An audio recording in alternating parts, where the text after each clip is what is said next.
Salut, bienvenue sur Valentin Finance. Ça fait longtemps que j'ai pas fait de vidéo et je pense que je vais recommencer à un rythme un petit peu plus soutenu.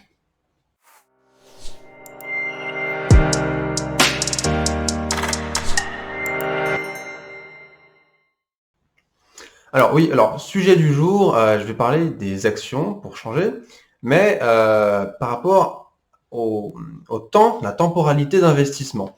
En fait, beaucoup de personnes pensent que le fait de dire j'investis à long terme signifie je ne prends aucun risque, de toute façon les actions ça ne fait que monter. Il y a du vrai et du faux. Et on va essayer d'un petit peu de décortiquer pourquoi on dit que les actions à long terme ne font que monter. Alors, tout d'abord, le fait de dire qu'une action à long terme ne fait que monter, c'est un petit peu vulgaire de dire ça comme ça. C'est-à-dire que quand on regarde certains indices, oui, les actions de manière générale ne font que monter. Mais en fait, ce qui fait que monter, c'est la valeur, la prise de valorisation, la valeur créée, c'est-à-dire avec dividendes réinvestis, etc. Donc ça, on peut le retrouver de manière véridique sur certains indices comme le S&P 500 ou le CAC 40 GR, par exemple, donc avec dividendes réinvestis. Mais on verra qu'il y a quelques exceptions par rapport aux indices qui vont nous permettre de faire attention à certains points quant à la stratégie d'investissement. Alors, quand on dit que les actions ne font que monter, malheureusement, avec un petit peu l'addiction des marchés à l'afflux monétaire des banques centrales, donc par exemple, les banques centrales ont tendance à arroser certains types d'actifs et donc de faire monter en permanence certaines actions. Donc je ne peux pas citer lesquelles puisqu'on ne peut pas vraiment savoir exactement quelle quantité, en tout cas moi je ne le sais pas, à quelle quantité la BCE ou la Fed a acheté de quelles actions, etc. Mais on remarque qu'il y a certaines actions qui ne font que monter avec le temps et pourtant elles sont extrêmement surévaluées. Ben ça en fait ça donne un sentiment aux investisseurs d'être bons, de dire ah là j'ai investi en bourse, je suis bon, je fais gagner de l'argent, ça fait que monter. En fait c'est un faux sentiment de sécurité et d'être bon, c'est-à-dire que dans un marché qui est incohérent, c'est-à-dire où les actifs sont influencés et souvent surachetés par des banques centrales, eh bien, des personnes peuvent penser que oui, les actions ne font que monter à long terme. Pas forcément, il y a plein d'actions qui font des zigzags, des pirouettes, des montagnes russes, d'autres qui étaient extrêmement hauts et se sont retrouvés au ras des pâquerettes. Donc non, sur le long terme, les actions ne font pas que monter. C'est la création de valeur et de richesse d'une entreprise saine qui, oui, à long terme, va donner un retour positif à l'investisseur au travers soit de la valorisation, soit des dividendes. Donc ça dépend de la politique de l'entreprise. Quand on regarde certaines actions qui ne font que monter, c'est sûr, certains peuvent entre guillemets prendre la confiance. Et à terme, si les politiques monétaires des banques centrales changent, peut avoir de gros impacts en fait sur certains investisseurs qui avaient tout misé sur de l'hypercroissance, etc.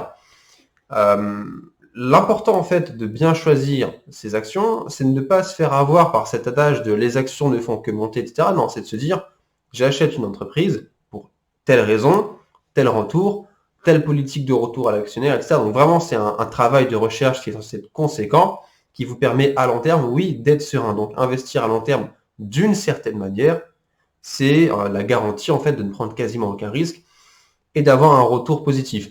Par contre, se dire j'achète n'importe quoi car à long terme ça monte, ça c'est une aberration économique, ça n'a aucun sens. Moi je vais vous parler un petit peu des indices, puisqu'évidemment en fait un indice boursier comme par exemple le S&P 500, le CAC 40, c'est le reflet un petit peu en fait de l'économie d'un endroit. Par exemple pour le S&P les États-Unis, le reflet de l'économie globale des États-Unis, la création de richesse. Et ces indices ne font que monter à long terme, puisque les États-Unis font que créer de la richesse à long terme. Donc c'est pas forcément par la valorisation des actifs qui sont au sein de l'indice, mais ça peut aussi être avec les dividendes. Il y a des indices, il y a un indice particulier dont j'ai envie de vous parler, qui va en fait remettre en question le fait de se dire j'achète à long terme, j'ai aucun risque. C'est l'indice Nikkei. Donc j'en ai peut-être déjà parlé, en tout cas j'en ai parlé sur LinkedIn. L'indice Nikkei, dans les années 80-90, il y a eu un afflux monétaire massif. En fait, ce qui s'est passé, c'est qu'il y a eu une dévaluation de la monnaie aux États-Unis, ce qui a poussé les investisseurs japonais à rapatrier les capitaux. Et qu'est-ce qui se passe dans un système quand on injecte massivement de la monnaie? Eh bien, tout simplement, les indices, les actions grimpent énormément. Donc on a eu une surévaluation massive des actions à cette époque-là au Japon, donc sur l'indice Nikkei. Et les investisseurs pensaient s'enrichir. Ils disaient, ah, bah, je suis bon, ça fait que monter, mais c'est parce qu'il y avait une raison. C'était le fait qu'il y a un apport massif de monnaie et non une création de valeur importante. C'est pour ça qu'il faut toujours, quand on est investisseur, se dire, est-ce que j'achète et est-ce que ça monte parce qu'il y a une création de valeur importante? Est-ce que ça monte de manière raisonnable? Ou est-ce que ça monte parce qu'il y a un phénomène, soit sur le moment vous ne savez pas ce que c'est, mais vous n'y allez pas, soit vous avez identifié le moment, enfin l'événement, mais vous n'y allez pas quand même. Eh bien, les investisseurs au Japon, à cette époque-là, c'était l'euphorie, le Nikkei bat des records absolus, tout le monde pense s'enrichir. Évidemment, c'était une surévaluation, les actifs sous-jacents étaient surcotés, correction, donc il y a eu une bulle financière incroyable qui a éclaté. Et là, nous sommes en bientôt 2022, et l'indice Nikkei n'a toujours pas retrouvé le plus haut des années 80. C'est-à-dire que celui qui a investi il y a 40 ans au plus haut n'a toujours pas récupéré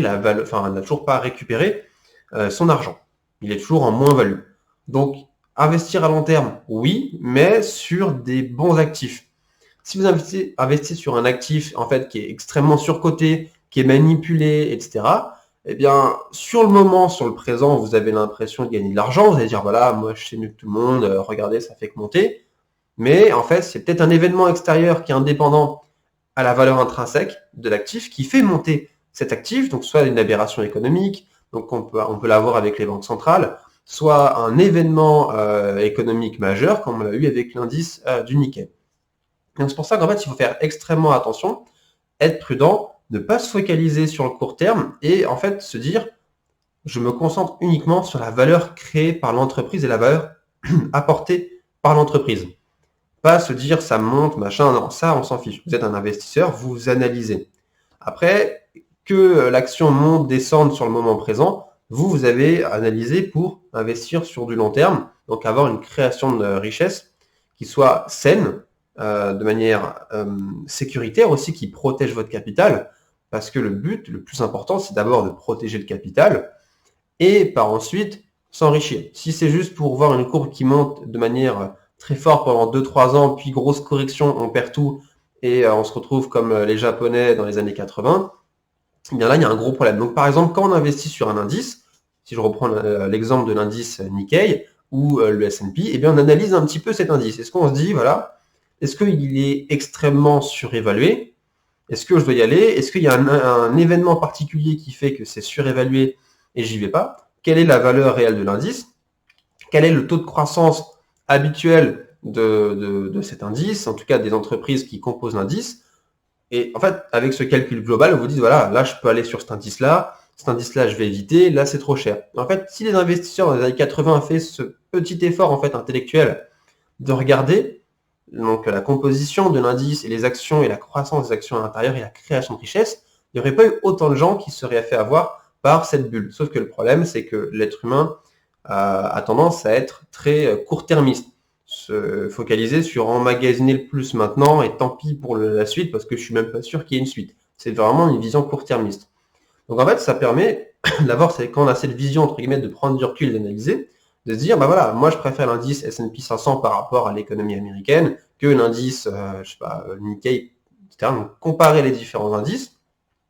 Et pour ceux qui font du stock picking, c'est encore plus important l'analyse parce que vous vous dites, voilà, je prends cette action pas parce qu'elle monte ou autre, mais parce qu'il y a une création de richesse importante dans l'entreprise, parce que la politique de retour à l'actionnaire est dans une croissance des capitaux propres qui sont importants, donc la valorisation par exemple, ou alors parce que la politique de l'entreprise est vraiment axée sur des dividendes, ce qui va me permettre de faire composer mes dividendes et en tout cas d'avoir des rentes par la suite. Donc il y a vraiment une analyse dans l'entreprise que vous achetez et pas juste de cette entreprise X ne fait que monter, alors qu'en fait ça se trouve c'est juste une entreprise qui se fait arroser par les banques centrales ou alors une entreprise qui est vraiment hypée. Donc il y a vraiment ce côté de faire attention et vaut mieux entre guillemets louper un train en marche que se dire je rentre dedans parce que j'ai peur que je loupe une opportunité. En fait, souvent, la peur de louper une opportunité fait perdre de l'argent. Donc voilà, j'espère que cette vidéo vous a plu. N'hésitez pas à vous abonner si vous êtes nouveau. Et j'ai un lien en description pour des formations sur le monde de la finance. Et sur ce, portez-vous bien.